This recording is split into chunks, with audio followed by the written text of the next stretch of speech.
The world had always watched the British royal family with a mix of admiration, curiosity, and sometimes quiet judgment. Every move they made, every smile they showed in public, every handshake and every silence was studied, analyzed, and written about in newspapers from London to Los Angeles. But even by the standards of a family that had lived under the brightest spotlight on earth for generations, what unfolded in the months following King Charles III's coronation was something no one had fully anticipated. It was a shift so quiet, so gradual, and yet so deeply significant that when people finally began to understand what was happening, they could hardly believe it. The palace itself seemed to be changing from the inside, and at the center of that change stood two women. One who had walked in the shadows for decades to reach the throne, and one who had captured the hearts of a nation in a way that no royal strategy could have planned or manufactured. Camilla Parker Bowles had not had an easy journey to the title of Queen Consort. For decades, she had been the woman the British public blamed for the collapse of one of the most celebrated royal marriages in history. When Princess Diana died in 1997, the grief that swept across the world also carried within it a wave of anger, and much of that anger landed on Camilla. She had been the third person in the marriage, the woman Charles had never truly let go of, the relationship that reportedly drove Diana to despair. The public did not forgive easily, and for years, Camilla existed on the edges of royal life, always present but never fully welcomed by the people. Even when she and Charles married in 2005, the reaction from much of the public was lukewarm at best and hostile at worst. She carried the weight of that history wherever she went, and no amount of carefully managed public appearances seemed to fully lift it. But Charles loved her, and that had always been the foundation of everything. He had waited, he had endured public criticism, and he had remained loyal to her through all of it. When Queen Elizabeth II finally passed in September 2022 and Charles ascended to the throne, Camilla stood beside him, and her title became official. She was Queen Consort. It was, by any measure, one of the most remarkable personal journeys in modern royal history. And yet, even at that moment of triumph, there were people watching closely who noticed something. They noticed that the cameras, the headlines, and the genuine warmth from the crowds seemed to flow more naturally toward another woman entirely. Catherine, Princess of Wales, had long been one of the most beloved figures in British public life. From the moment she stepped into the royal world as the girlfriend of Prince William, there was something about her that people responded to with an unusual level of warmth and genuine affection. She was not simply liked, she was loved, and the difference between those two things matters a great deal in the world of royalty, where public perception can shape the very stability of the institution itself. Kate was elegant without being cold. She was disciplined without being robotic. She laughed at the right moments, and showed emotion without losing composure, and had a way of making ordinary people feel seen and acknowledged in a way that did not feel rehearsed or calculated. She had 3 children with William, and her role as a mother was something the public watched with real tenderness. She was, in the eyes of millions, what a modern royal should look like. What began as whispers in royal circles started to take a clearer shape sometime after the coronation, when those closest to the palace began to notice subtle but unmistakable shifts in how duties were being distributed and how the public narrative around the royal family was being managed.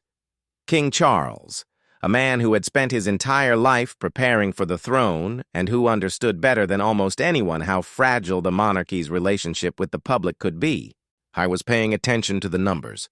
He was paying attention to the crowds. He was paying attention to the way people responded not just to events, but to the specific people representing the crown at those events. And what he was seeing told him something important. It was not that Camilla was failing. It was not that she was doing anything wrong. She was fulfilling her duties with the kind of quiet dignity that had defined her later years in royal life. But there was a ceiling to how far public affection for her could grow, and Charles understood this in a way that was both deeply personal and entirely pragmatic. He had spent a lifetime watching his mother navigate the complexities of being both a human being and a symbol, and he had learned from her that the monarchy survived not just through tradition, but through relevance. It survived because ordinary people saw something of themselves in it, or at least saw something that inspired them. And the person in the royal family who was most powerfully doing that in the mid-2000s was not his wife. It was his daughter-in-law. The decision that Charles made, and it is important to understand that it was a decision considered and deliberate, not something that simply happened on its own, was to begin elevating Kate's role in ways that went beyond anything that had previously been seen for a Princess of Wales. Traditionally, the Princess of Wales occupied an important but clearly secondary position. She was the future queen consort, yes, but she was still in the generation below, still in the waiting position, still expected to support and follow rather than lead. Charles changed that. Not dramatically, not in a single announcement that would have generated controversy, but steadily and purposefully, the way a gardener redirects the growth of something living. Kate began appearing at engagements that would traditionally have been led by Camilla. She began representing the crown in situations that carried more weight and more visibility than her previous role had typically demanded. She was sent to meetings, to events, to ceremonies where the presence of the queen consort might once have been expected, and she carried those appearances with the kind of confidence and warmth that made them feel entirely natural. The public responded exactly as Charles had hoped. They responded with the same love they had always had for her, but now amplified by the sense that she was being trusted with more, that she was stepping into something larger, and that the palace itself was placing its faith in her. Behind the scenes, those who knew Camilla watched her navigate this shift with a kind of quiet grace that earned her considerable private respect, even from people who had never been entirely in her corner. She was not a woman who wore her emotions on the surface, and she did not make the mistake of showing resentment or confusion in public. She understood, perhaps better than anyone, how the palace worked and what the priorities of the institution were. She had fought long and hard to reach the position she now held, and she was not going to compromise it by appearing anything other than composed and dignified. But those who knew her well could see that the adjustment was real. She was stepping back, and even if she accepted it without complaint, that did not mean it was effortless. There were people within the palace machinery, advisors, courtiers, long-serving staff, who had complicated feelings about what was happening. Some of them had served through multiple generations of royal life and had seen enough internal shifts to recognize this one as significant. There was quiet conversation about what it meant for the long-term structure of the monarchy, about whether Charles was in some ways already preparing for a future that would belong to William and Kate, about whether the elevation of Kate was part of a broader strategy to secure the institution's relevance for the decades ahead. These conversations happened in corridors and in careful, measured language over tea, and they rarely made it into the press directly. But their existence was known, and their subject matter was serious. What made the situation particularly fascinating was the relationship between Kate and Camilla themselves, which by all accounts had always been respectful, and in its own way, warm. They were two very different women from very different backgrounds who had come to the royal family by very different routes, and yet they had found a working relationship that was functional and genuine. Camilla, despite her complicated history, was not an unkind person. She had a sense of humor that those around her valued, and she had always understood that Kate was not a rival, but a future. Kate, for her part, had always been careful to show Camilla proper deference, to acknowledge her position and her experience, and to never give the impression that she was in any kind of competition. And that mutual respect made Charles's maneuvering easier. There were no dramatic confrontations, no leaked complaints, no anonymous sources claiming that the palace was at war with itself. There was instead a kind of dignified negotiation that happened largely in silence. The public began to notice, as the public always does, without necessarily being able to articulate what they were seeing. Photographs told part of the story, Kate in positions of prominence at events that felt unusually significant for a Princess of Wales. The framing of official images shifting in ways that emphasized her central role. The body language in group photographs showing her closer to Charles, more often at his side, more clearly in the frame of leadership.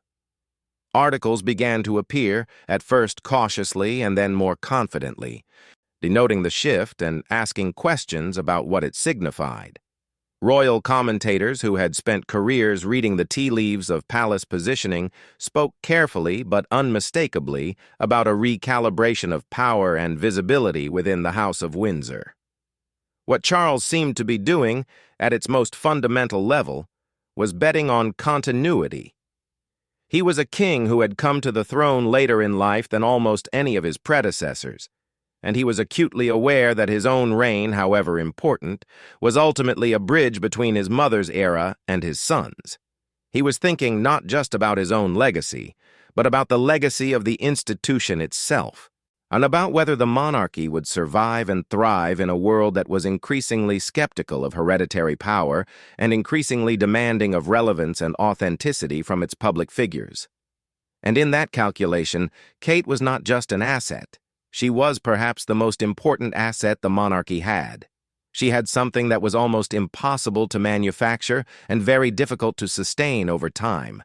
Genuine public love, not admiration, not respect, not dutiful acknowledgement, but actual love, the kind that expressed itself in the way crowds leaned forward to see her, the way children's faces lit up when she knelt to speak to them, the way ordinary women and men across the country felt a connection to her that went beyond anything that could be explained by her title or her appearances on television.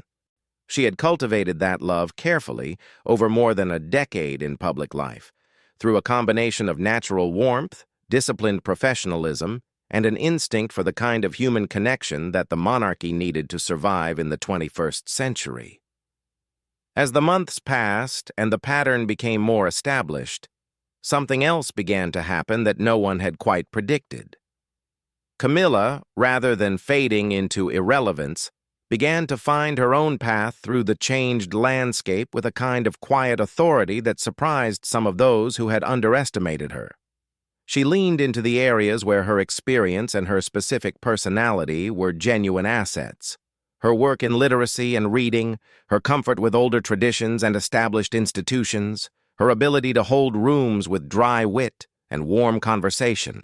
And she was not competing with Kate for the same space. She was finding her own space, and within it she was doing something that she had never quite managed in her earlier years of royal life. She was becoming genuinely liked by a segment of the public that had previously been indifferent or hostile to her. It was not the wide, sweeping love that Kate commanded, but it was real, and it was hers, and it had been earned through years of patient work. The palace, for its part, managed the narrative with the kind of careful communication strategy that had become increasingly sophisticated under Charles's watch. There were no official statements acknowledging a shift. There were no press conferences at which anyone explained what was happening or why. The story was told instead through the visual language of royal appearances, and through the scheduling of engagements, through the way communications teams framed and released information. It was a masterclass in institutional communication, saying everything without saying anything directly, allowing the public to see and interpret and draw conclusions that were entirely accurate but had never been formally confirmed. King Charles himself remained, throughout all of this, a figure of considerable complexity. He was a man who had spent decades being misunderstood, who had been painted as difficult and out of touch, and as the villain in one of the great romantic tragedies of the 20th century. His relationship with Camilla had cost him enormously in public affection, and yet he had never wavered in it, which spoke to a kind of stubborn faithfulness that was both admirable and deeply complicated. Now, as king,